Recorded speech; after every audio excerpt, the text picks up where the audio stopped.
Welcome to another episode of the Dan Lok Show. Today I am very, very excited. I have my friend James with me now. James and I, we actually met at an inner circle meeting at Boise, right? But James actually interviewed me on your podcast, a while ago. But I'm so happy because we're at the funnel hacking event. And James, in case you don't know, leading authority on systems and scaling a company. So much so, Russell Brunson from ClickFunnels actually brought James in to help him to scale. Well, share a little bit about the story, how you started working with Russell as he grew. Right? Yeah, it's actually, it goes way back. Yes. It's not just didn't happen yesterday. So Russell and I met years ago when ClickFunnels was small. Yes. They had 5,000 users at the time. Yes. And I was in the process of scaling my own marketing agency. And I got to the point where we did a million in sales in our first 12 months.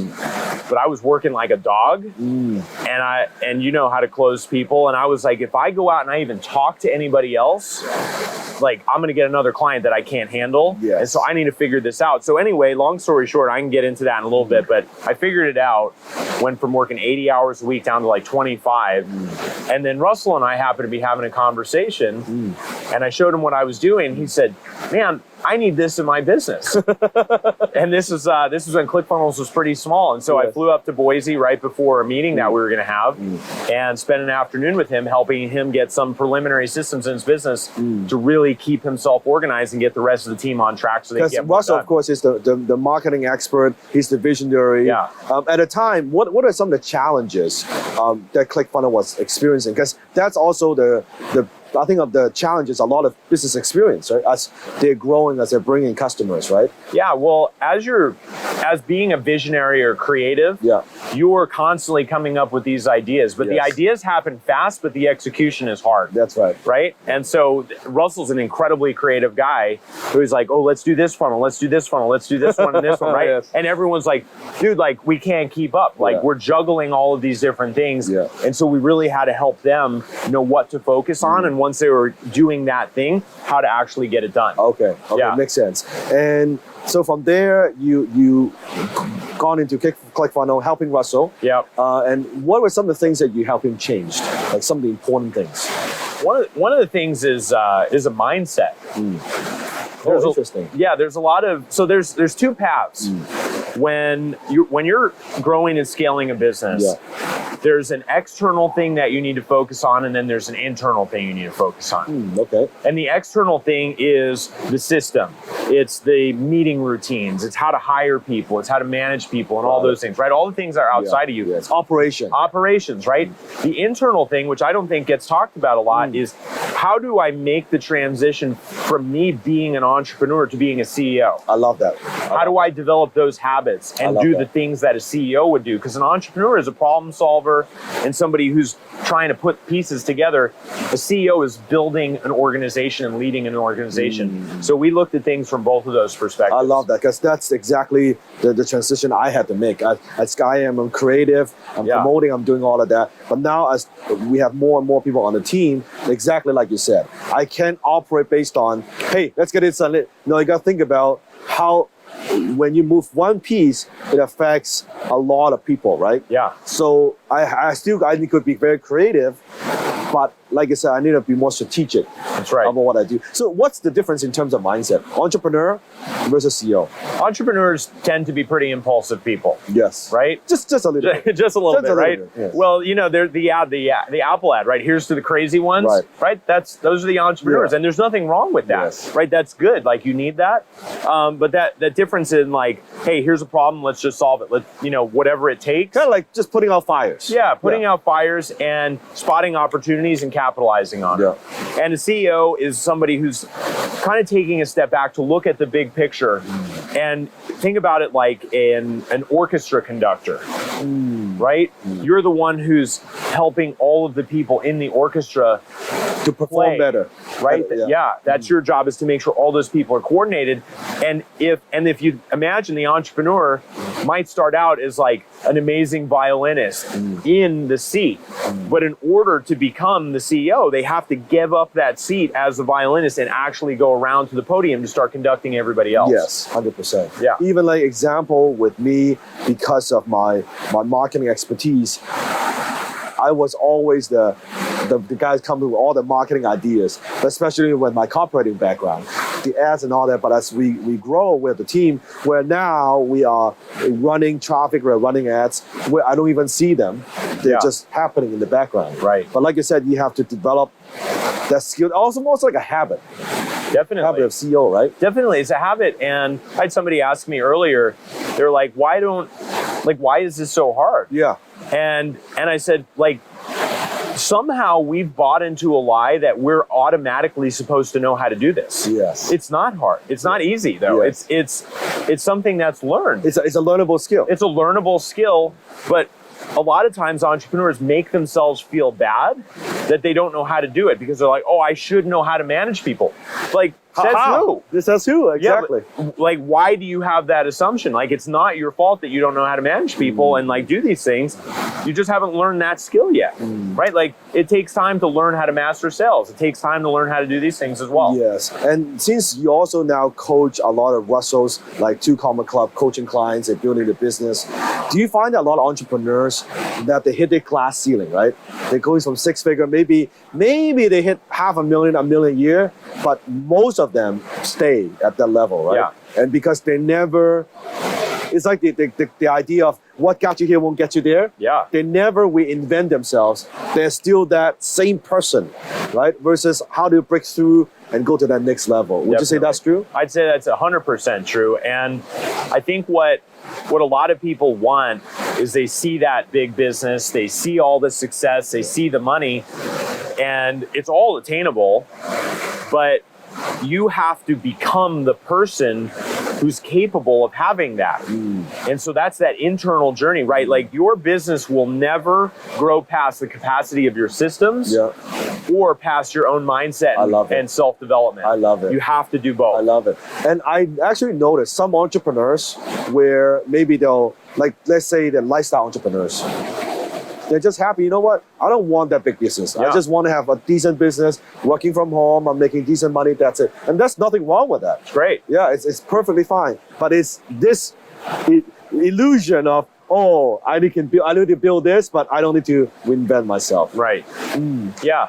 So talking about Russell, so I know you have a framework that you teach. Yep. Walk us through that. How do you scale a business from 0 to, let's 0 to half a million, maybe to 1 to 10, and then beyond. Yeah, definitely. So one of the most important things that you can ever do, I think, in life or in business is to be real about where you are. Yes, I love that. Right? Like, you have to know where I am, right? In college, I was actually a pizza delivery guy. No way. Yeah, I was. Yes. It was one of my favorite jobs ever, because everybody's happy to see the pizza guy. That's right. Hey, the pizza guy's here, right? Yeah, that's awesome. But you got tips too, right? Yeah, totally. It was amazing. And so I had, it was before GPS and all this other stuff. Okay. I had a book in my car with, like, it was a map. Yes. And I get the address and I look on the book, and then I'd be like, okay, here's where I'm starting. Yes. And here's where I'm going. Awesome. And as entrepreneurs and business owners, we don't necessarily have that map. No. And so you start just sort of throwing things against the wall to see what sticks. Yes. And you're like, okay, I'm gonna try Facebook ads, or I'm gonna try this, or I'm gonna try this. And then you're trying 10 different things, and all of them are like maybe a little bit working, or some of them aren't working very well. And so this framework that I'm gonna share with you is designed to help us understand where we are so that we can prioritize what we need to do to get to the next level. And it's actually pretty simple. I'm really happy that it fits on one sheet of paper. It's like having a business roadmap on one sheet of paper. Nice. And so there are 5 functions of a business. Okay, 5 functions. 5 functions. There's marketing. Yeah, marketing. There's sales. There's delivery. There's operations, and there's finance. Got it. Okay? Yep. Those are the 5 functions. No matter how small the business, from solopreneur to multi-billion-dollar corporation, everybody has to have those 5 things. Yeah. Some people have them mushed together. Some people aren't making that distinction, but there are 5 distinct things. Yes. And marketing is obviously getting people to raise their hands. Yes. Say, hey, I'm interested in what you're doing. Yes. Sales, getting people to shake hands and say, Yeah. let's do the deal. Yes. Operate or delivery is when you give people the thing that you they promised. paid you for. Yeah. Yeah, that's like it's the box, it's Yeah. the gift, Yeah. right? Hey, you paid me for this. Here it is now. Yes. Operations is the glue that keeps all of it together. It keeps the conveyor belts running. It makes sure that everything is like Nice. sticking together in a coherent it is way. also, yeah. And finance is what we use to make sure we're making money, right? We got to measure the performance and the health of the business. Right, So we right. have these 5 areas. I love it. Yeah. First, Right? Yeah, love it. So then we take that, and if you're following along, you can write 5 columns on a sheet of paper: marketing, sales, delivery, operations, finance. And then we look at those and we say, okay, where am I in each one? And again, a very simple framework to overlay on this: red, yellow, or green. Okay. All right. I like Okay? it. Yeah. Red, we don't really have any systems in place. Yeah. Everything is a result of really hard work, and the results are few and far between. Yellow, we have some systems developing, and it's way better than it was at red, but we're still required. I like it. Okay? I like And it. green is when the entire system is working and we get leverage out of it, right? So we look at the business with those 5 areas and red, yellow, green, and in about 2 minutes, I can tell you how exactly where you are in a business. I love it. I love it. Do you see, James, also maybe sometimes they say in terms of operation that maybe right now it's green, but as we grow, suddenly Yes. it turns yellow. 100%. And then it turns red again. Yeah. And then you can turn it into yellow and turn it back into green. Always. Okay. Like I like to say, new levels, new devils. Okay. Right? Because when the systems that are required for a business that are at 500K or $1 million. Yeah, I mean, walk us through some of that system. Paint us a picture. What is that like? So $500,000 business to 1 million.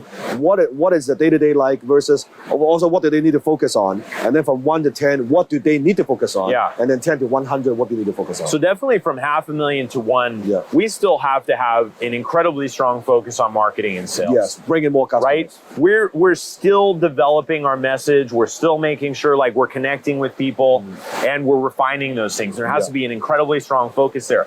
But we do have to make sure we're starting to focus more and more on scaling our delivery Okay. and scaling the operations to go along with that. When you say scaling delivery, meaning that maybe if I am a coach, I cannot just do one-on-one, Right. Because I cannot scale that. Yeah. Right? Maybe I'm making $500,000 a year. I'm a speaker. I'm speaking all the time. But how do I automate and streamline that That's so I right. can deliver more value to people? Right. Exactly. That's what you're saying. Got Yeah. it. So like back in my agency days, scaling our delivery meant we needed better onboarding Yeah. for our people, right? Yeah. You need to like, if I'm going out and I'm closing clients and it takes me forever to bring somebody on board, Yeah. how many clients am I going to be able to Yeah. handle? Like a limited amount. So Yeah. I have to refine all of those processes in order to bring in, Right. in order to support Makes sense. what we're bringing in from marketing and sales. And Makes at that stage of the game, it's incredibly important to notice where the imbalances are. So if our marketing and sales are at green, Yeah. but our delivery and operations are at red, the more we push on marketing and sales, the worse the business is going to be and the more stuck in the business we're going to be. It's like, have you ever gone to the gym and you see these guys who like only go and do bench press Yeah, and and upper they've got that body, chest. but they have skinny legs. Yeah, skinny right? legs. Yeah, that's right. Right? Chicken legs. Yeah. So that is like skipping leg day. Yes. Right? If all you're focused on is marketing and sales and not delivering operations at that stage, you can push and push and push, but Right. eventually the whole thing is going to collapse. Right. And I've seen this. I've seen this with businesses that have scaled really fast up to like 10 or 20 million, and they really didn't have that. They were skipping leg day, and eventually the business caved in on itself. So I at love that analogy. at that stage between 500K and $1 million especially, we definitely want to be Sales and pushing heavy marketing, sales and marketing, but we got to start paying a careful attention to what we're doing with delivery and operations so that we're floating all of the systems up at the same time, not neglecting one for the sake of the other. I love it. And then from 1 to 10, I guess now even shifting more Yeah. to the operation, to the finance, because you could be bringing a lot of sales, but how much profit are you making, right? Exactly. Yeah. And how much of that profit is actually cash in your bank account? Ah, yes. Right? Profit is not cash flow. Profit is not cash flow. Profit is not cash flow. Two different things. Two different things. And that's really important. And so, because, the faster you want to go and the bigger you want to scale, the closer attention you have to pay to those details, right? It would be reckless to drive a car really fast without a speedometer or a gas gauge. Yeah.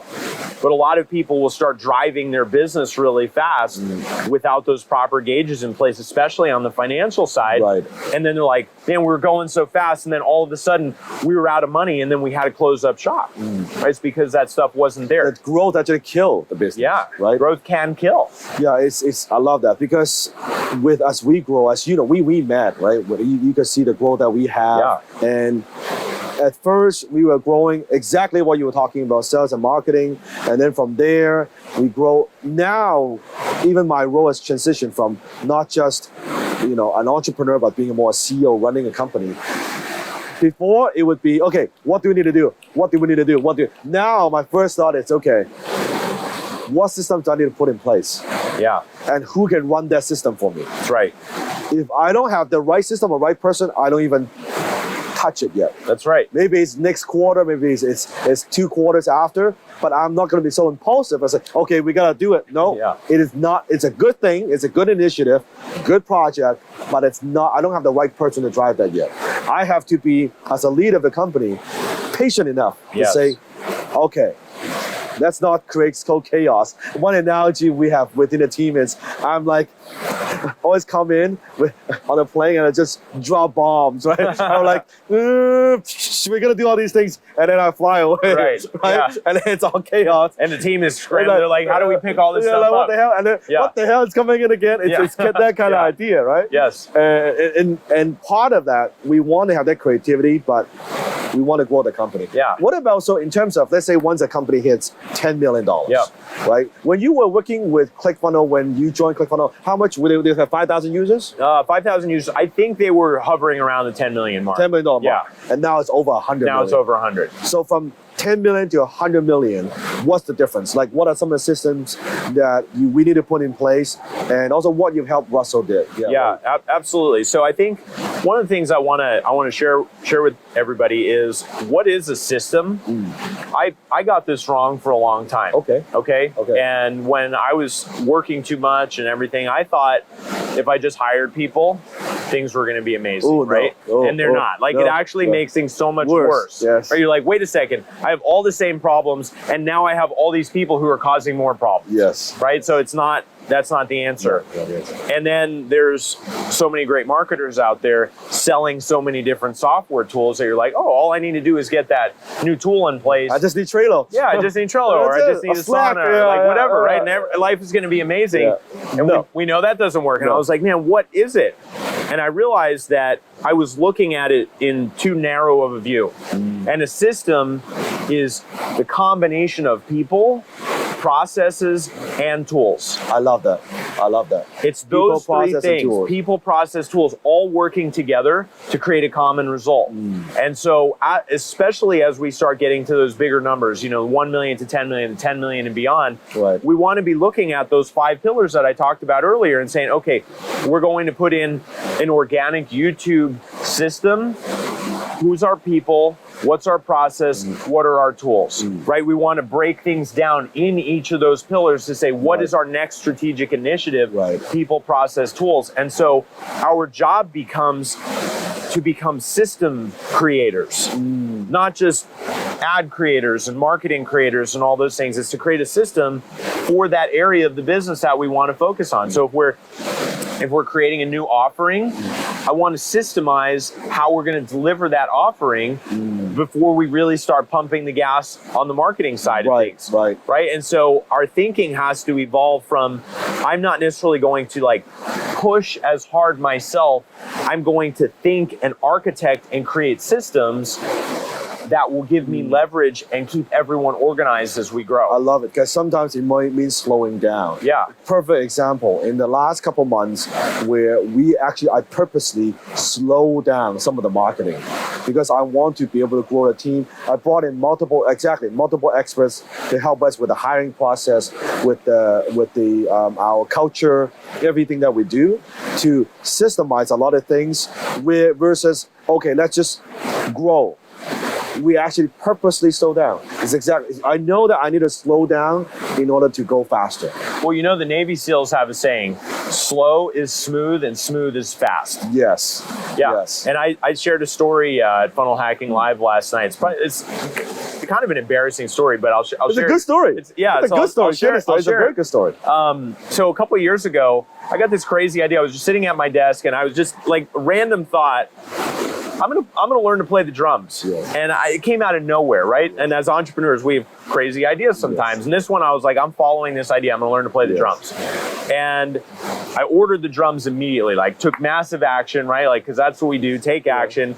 Went in the other room. I told my girlfriend, I was like, "You're never gonna believe what I just did." And she's like, "What?" I was like, "I just ordered a set of drums." She's like, "What? You've never even talked about playing drums?" I was like, "I know. That's why it's so crazy."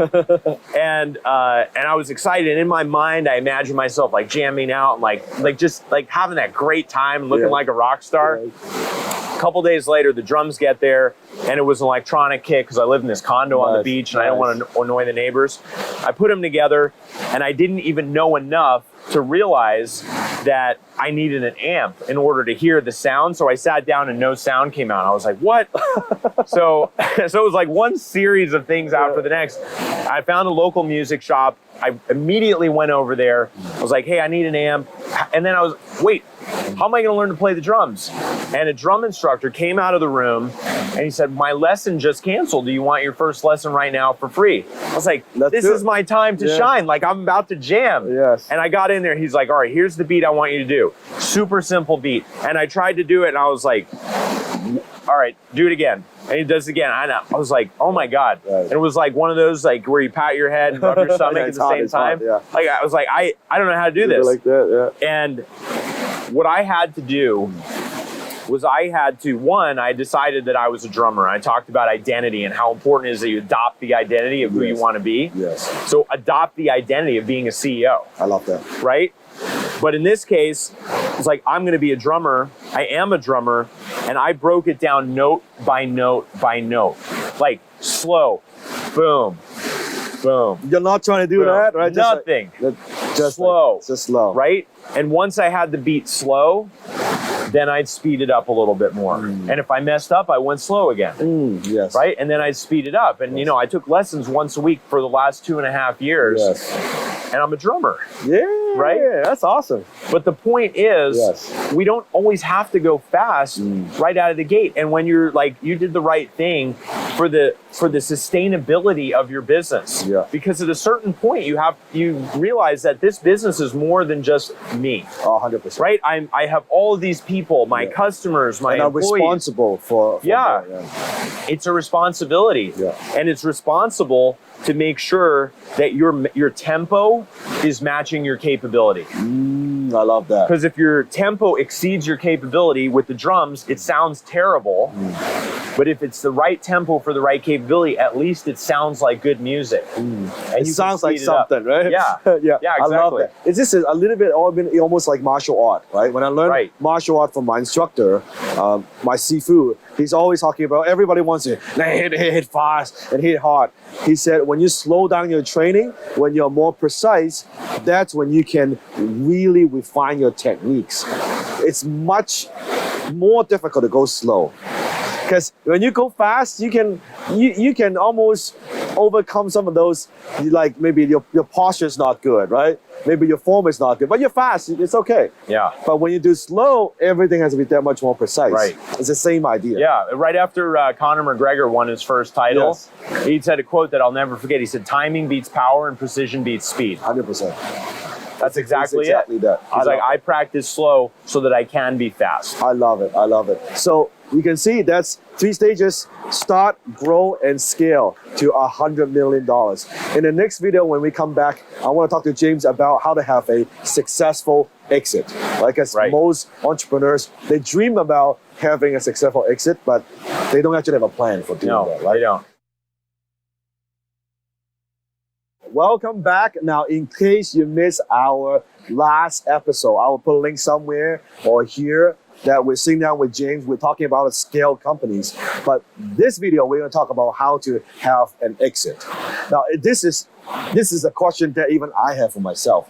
I know because with everything I do, I'm very heavy on personal brand, right? And there's pros and cons to that. Yeah. Right? When you are building a personal brand, you can enter the market and penetrate the market much faster. That's right. Because you can build trust so much faster.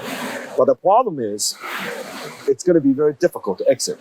So it's almost like when I'm doing this, I know I'm not planning to sell the main thing of what I do, but I might do other things that those could be sellable companies. So what are your thoughts when it comes to having a successful exit? Yeah, well, so you've mentioned like one possible obstacle having a successful exit, which is an overdependence on the founder. That's right. Right? Whether that's just at the brand level or that's at the execution and operation level. Ah, okay, I love right? And I think that in order to have a successful exit, along the way, while you're building your business, you have to continue to think, how can I replace myself? Like at every level. Yeah. One of the things that I focus on in my business is having an acronym JNN, James Not Needed. James Not Needed. And that's a good thing. I love that. And I think there's a lot of times when we're building the business, especially if it's a personal brand business, where sometimes we get our ego kind of tied up in it. Yes, 100%. And we say that we don't want to be involved, but then we kind of want to be involved. Yeah, but we're like, all right, fine, I'll be involved. Yes. And we over-involve ourselves because it gives us fulfillment and satisfaction and all the things that are good. It's not even that it's an unhealthy thing, but being clear that to really grow a business, it shouldn't be overly dependent on you from the beginning. And so whether that's at a brand level, that's at an operations level, a systems level, or anything else like that, I think you kind of got to set that intention in advance of choosing to make an exit. Right, I love it. And it doesn't mean that like you have to have an exit. No. But what we're saying is it's good to build a company in such a way that you could exit if you want to. That's right. That's what you're saying. Yeah. I mean, for a couple reasons. One, if you're building your company in a way that you could exit if you wanted to, it's going to be more enjoyable to run. Yes. There's no question about it. Like, do you want to be up all night feeling like a bottleneck in the middle of things, stressed out about everything? Yeah. Or would you rather get a report that tells you how everything's doing and you can say, hey, change this, fix this? Yeah. Personally, I'd rather have the latter. Yeah. Right? Because I don't want that stress. Like, if I want an adrenaline rush, I'm going to go skiing or do something else like that. Let's not do that from the business. No, not trying to get that from the business. Yeah. Let's do that elsewhere. It's actually so true because I actually see entrepreneurs where they would unintentionally create chaos. Yes. So that they could. It's almost like they could feel important. So they could like swoop in like Superman let me, okay, no problem. Let me like chaos. Let me get everything in order, put out the fire, and boom. And okay, man, I saved the day. Right. Woo, okay, and then a couple months later, okay, man, let me do this again. Yeah, or a couple hours later. A couple hours later, yes. And I'm guilty of that. I was guilty of that. So talk to us about this then. What are some of the key components that we need to have an exit if we want to? Yeah, definitely. So systems are a big thing. What investors are looking for, this is one of the things my first mentor taught me, who's exited like so many different businesses. And I was looking at buying companies at the time. So I was on the other side. Nice. And this was like 2013. I looked at like 200 different companies to buy and working with business brokers and all this. And I'll share a story because I think it illustrates something really well. I didn't know what kind of business to buy. I'm a business guy. And I was like, all right, I'll buy it and I'll run it and that'll be it. and I looked at a puppet factory. A puppet, okay. Okay, so this guy was killing it in puppets. Like you'd never think, right? Like puppets. He was making 400 grand a year, free cash flow. Yes. I was like, hey, those numbers sound pretty good as an entry level business. Yeah. He was doing maybe 1.5, 2 million in sales. Right. I was like, okay, cool. Like, what can we do with this? Right. And I went and visited his factory. Right. His name was Eddie. Eddie, okay. And I was like, Eddie, like, tell me about the business. And he walks me around, shows me the inventory, how he's puppets. for puppets. Oh my goodness. Right. I'm glad it wasn't at nighttime because it probably would have been really creepy to Yeah, like walk like around this. a puppet factory at night. And you hear some sound. Yeah. You're like, oh my God, the puppets. So I finally asked him, I was like, the numbers look good. The puppets look as good as puppets can look. Yes. Why are you selling the business? Good question, yeah.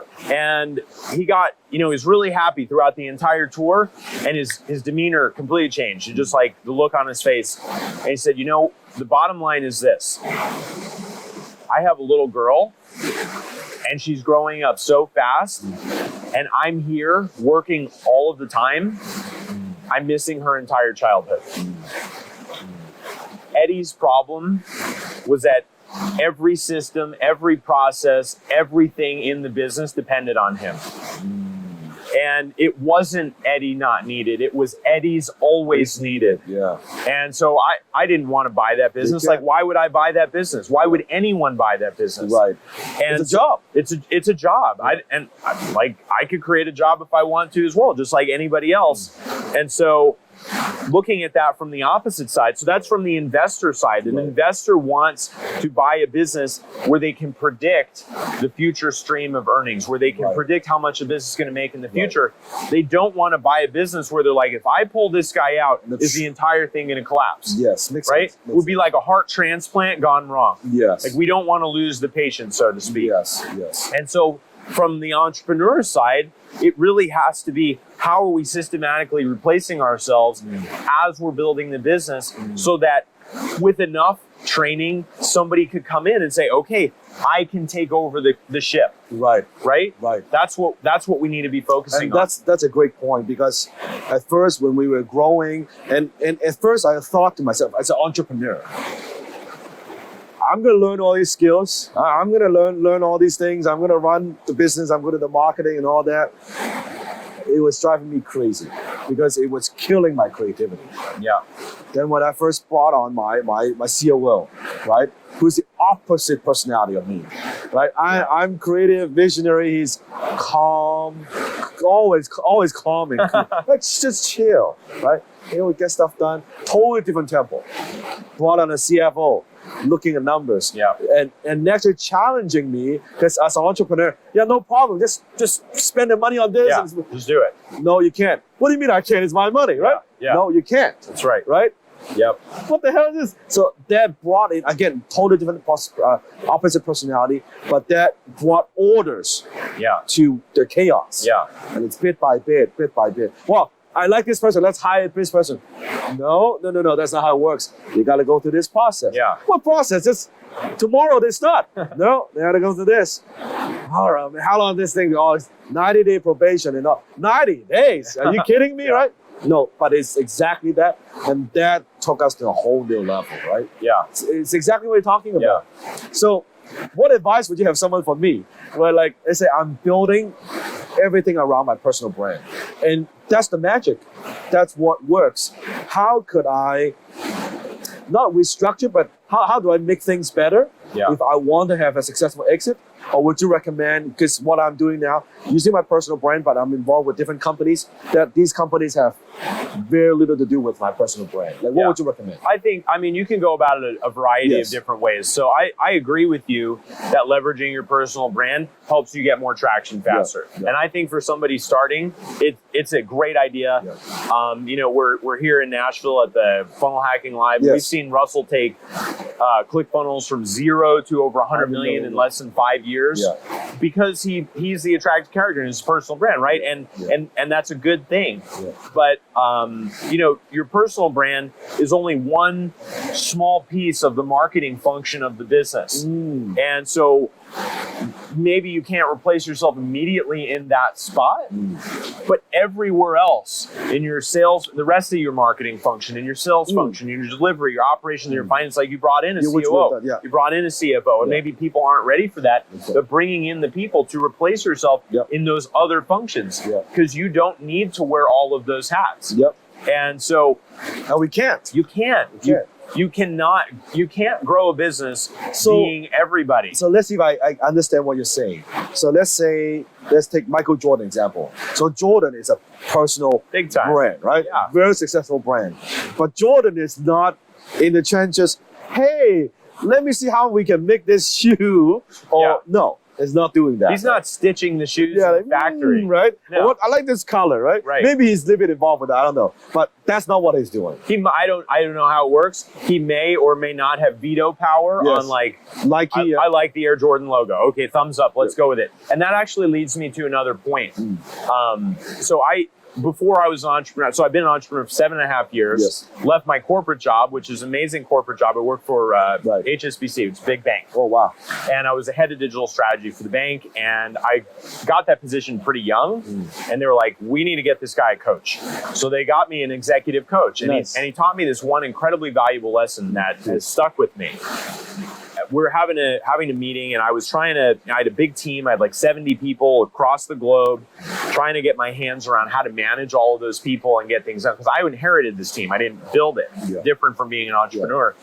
And we're sitting there, and he told me about this time he worked with all these other CEOs and chairmen of like these big major corporations. And there's a company in the UK called Tesco. It's like the Walmart kind of the UK. And he's in a meeting with the chairman of the board of this company. So multi-billion-dollar companies in the room, and there's a knock on the door. And they're like interrupting the meeting. And the guy's, all right, come on in. And it's one of the guy's direct reports. So the guy's reporting directly to the chairman. So he's obviously a pretty senior guy. And he says, sir, I have a question for you. And the chairman looks at him, he says, is it a 6-inch putt? And he looks back at him, he's like, no, sir, it's not a 6-inch putt. And he's like, well, then I need you to leave and come back when it is. And as fast as the guy came in the room, he left the room, shut the door, and they were about to get on with the meeting when Simon, my coach, looked at him and said, what on earth is a 6-inch putt? And the chairman looked at him and said something incredibly important. And this is a really, really important lesson for anyone who wants to exit their business or manage it in an effective way. He said, my role in this company is to make decisions, to exercise my judgment and my experience and my understanding about what's going on and make decisions. I need people to bring me things that are like 6-inch putts on a golf course. Like, I don't need to be the guy teeing up the ball, driving it down the fairway. If I hit it in the woods, hitting it out. If I hit it in the sand trap, hit it onto the green. When they get the ball 6 inches from the cup, they bring it to me and I tap it in. And so, like, going back to that whole Michael Jordan analogy, Nike or somebody came to him at some point and said, hey, are you good with, you good with the logo? And he's like, yes or no.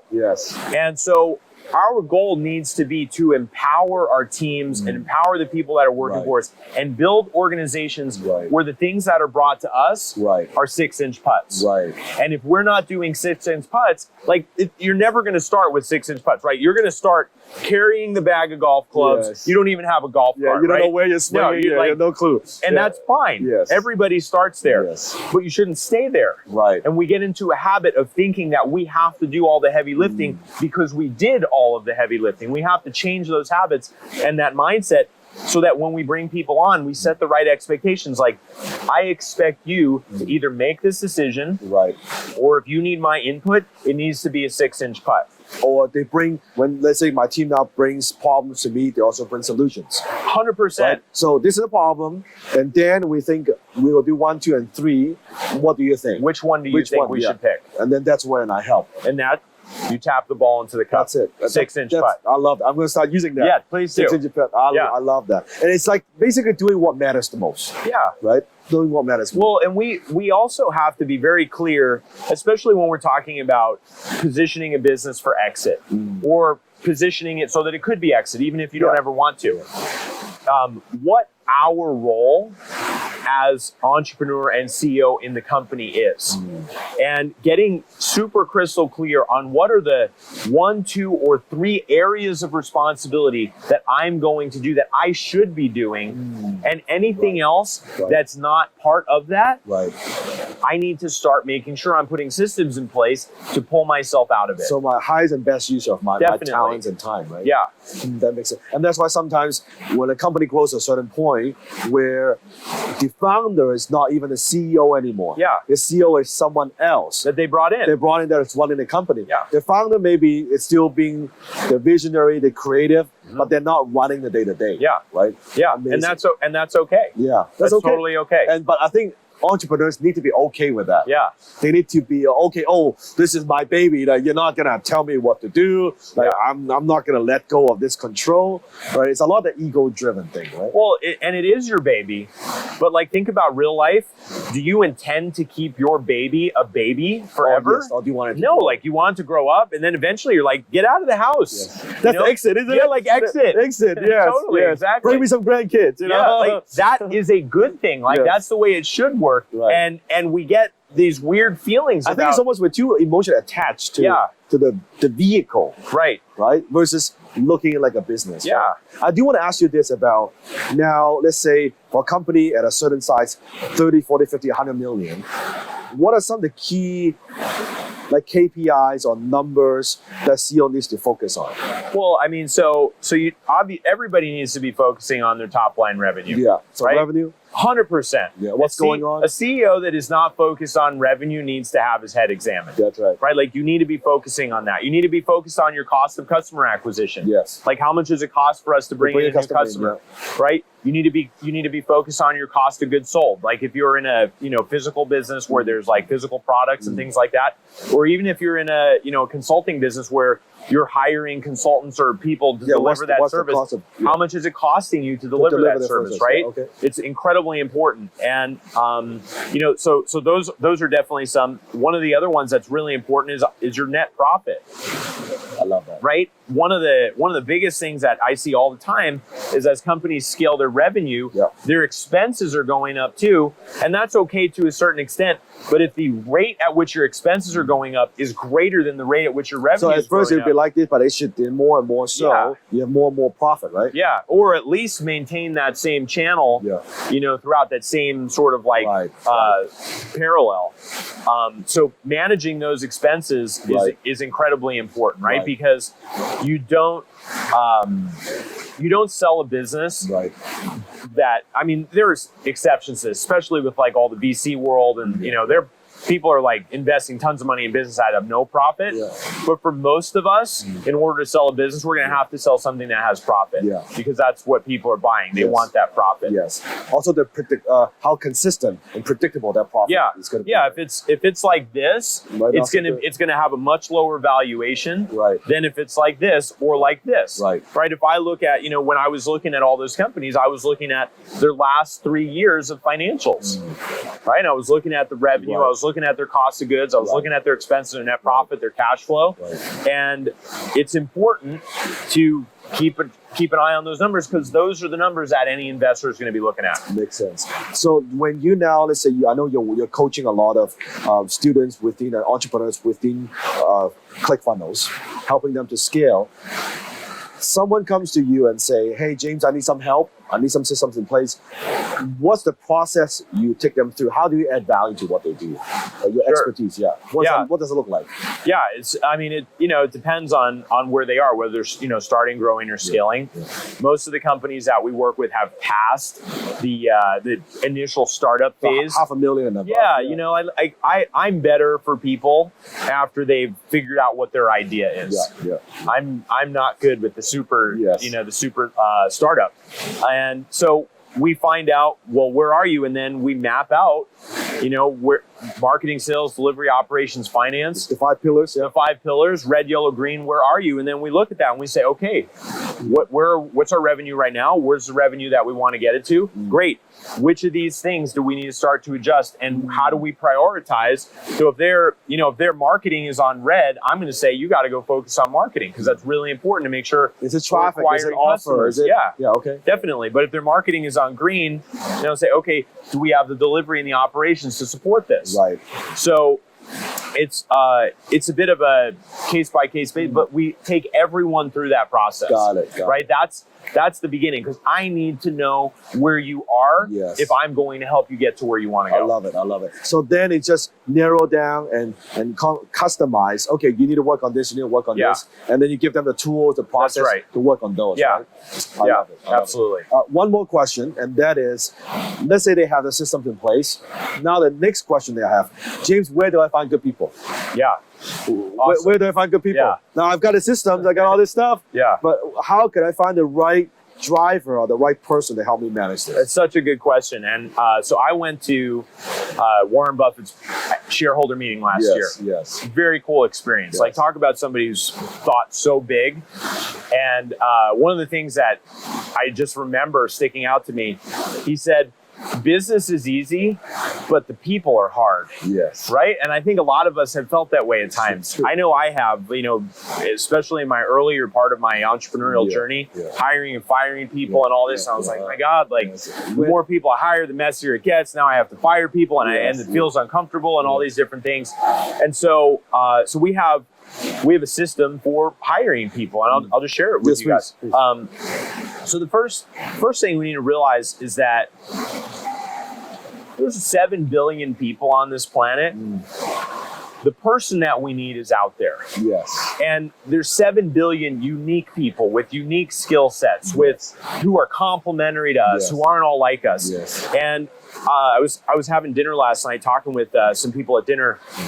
A lot of entrepreneurs, I think, make a big fundamental mistake in the way that they think about hiring when they believe that it is better to be an entrepreneur than it is to be an employee. Because all of us feel so strongly that we need to control our destiny, that we want the freedom, we want all these things, and we're risk takers.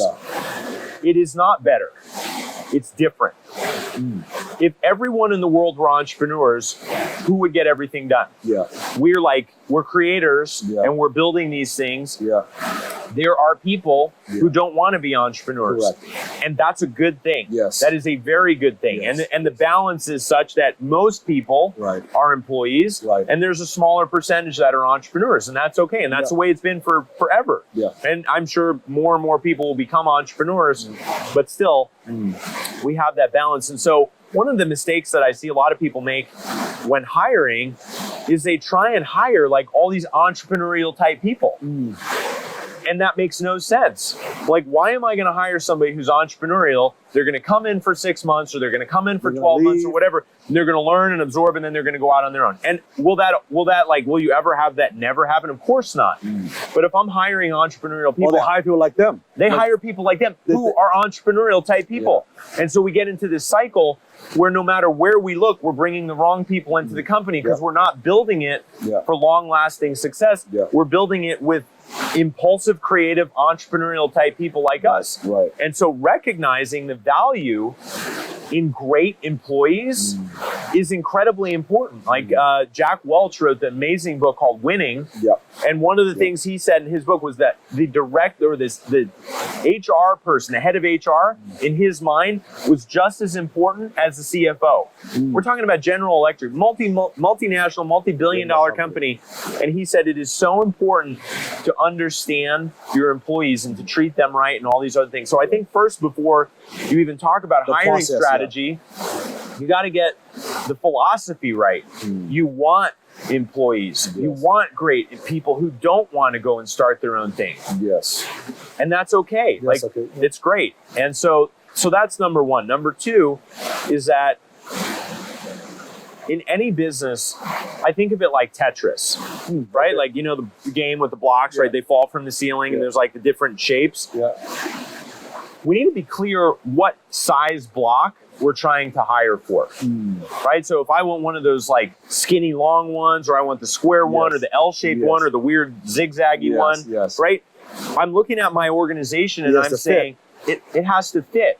I'm not looking to say, hey, you over there, you look good. Come and see if you can do what I need you to do. I'm getting clear on the role inside of the company first. Yes. Right? And the clearer I get on that role, the clearer the easier it's going to be for me to hire somebody. And I will know exactly who it's not for. Yes, Yeah. absolutely. And think about it.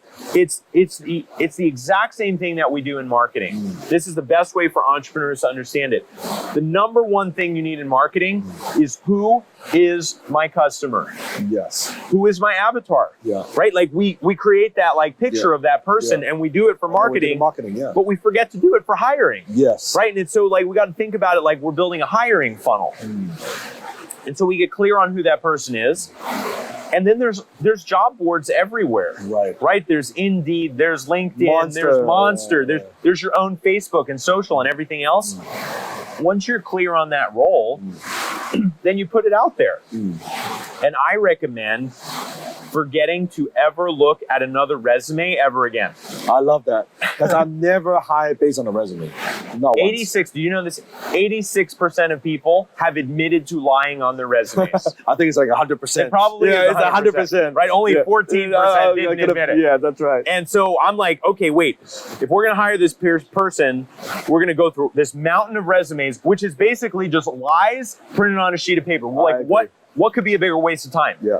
And so instead, figure out what questions you would ask in the interview and create an online application, an online form, and send all the traffic from those job sources to there.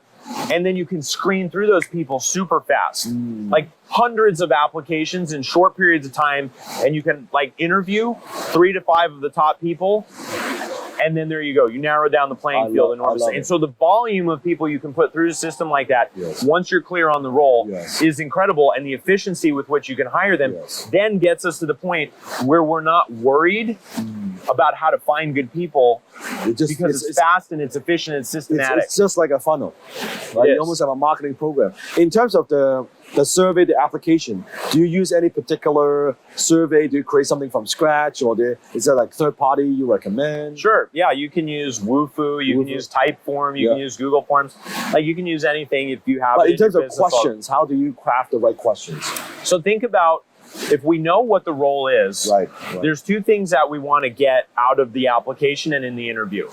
We want to assess skill and ability, right? Like, can they do the job? And we want to assess willingness and fit in terms of the culture.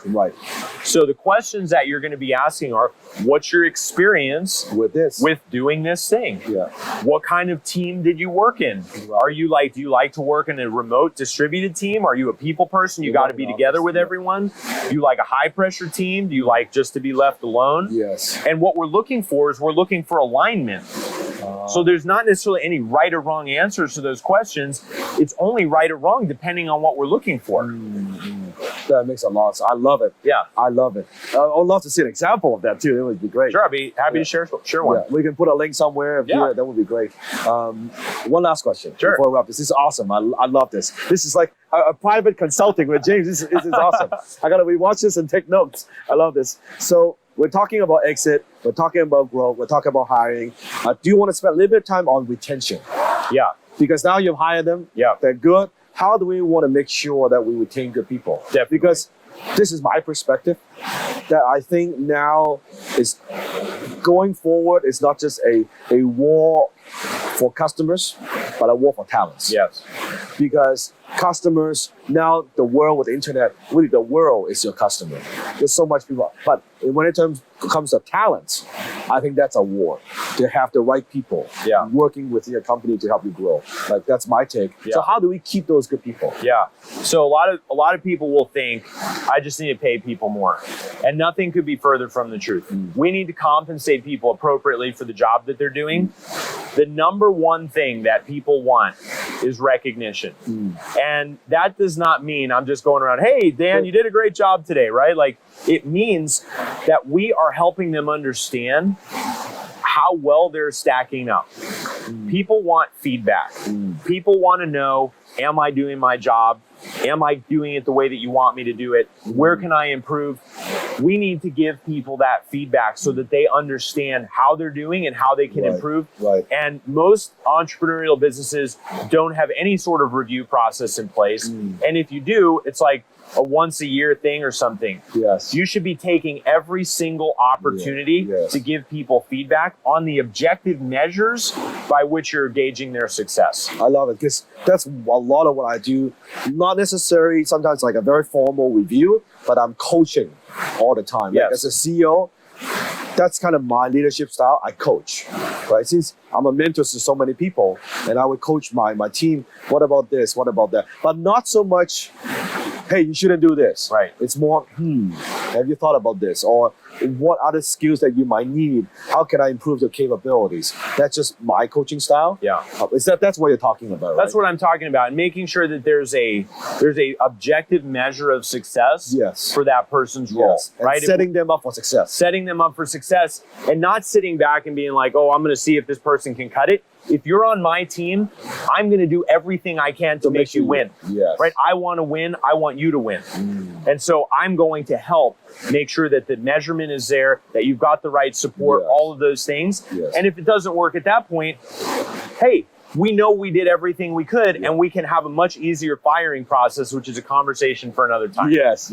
So James, I love it. So for my audience, if you want to learn more about what you do, if they want to reach out, what's the best way to do that? My website, jamespfriel.com. It's the best place to Make go. sure I put a link right here. Yeah. Right? And James, do you have any kind of systems or process for someone, if they want to engage, do they hire you to work with them kind of one-on-one, or what's the best way to do that? So we have two levels that we work with people. We have a group coaching experience, which is very structured, A to Z, with live Q&As and help them with implementation of things. And then we have done for you services where we actually come into companies and we build the systems. We work with the team. We work with the CEO, and we make sure that all of these habits and things and the structures are in place. And that's a great. And how long usually this process takes? So the done for you one is about 90 days. Oh wow! Yeah. So we come in, we get everything organized, make sure everything is working efficiently. And would you say the group coaching is for a company that's maybe $500,000 and up to 1 million? Yeah.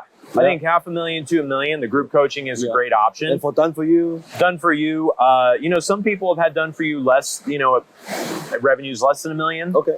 But most of the time it's over $1 million. No, 1 million. We had somebody last year, just very recently, who was at $1 million. She went through the done for you, and within 6 months after working with us, she went from 1 million to 3. Wow. And her, same marketing, and she sent me a message. She's like, James, I just paid off my house. I just want to thank you so much. Wow, that's awesome. Yeah. Thank you, James. Thank you for being here. Thank you, Dan. Awesome. Thank you. Appreciate you having me. It's been great. Appreciate it.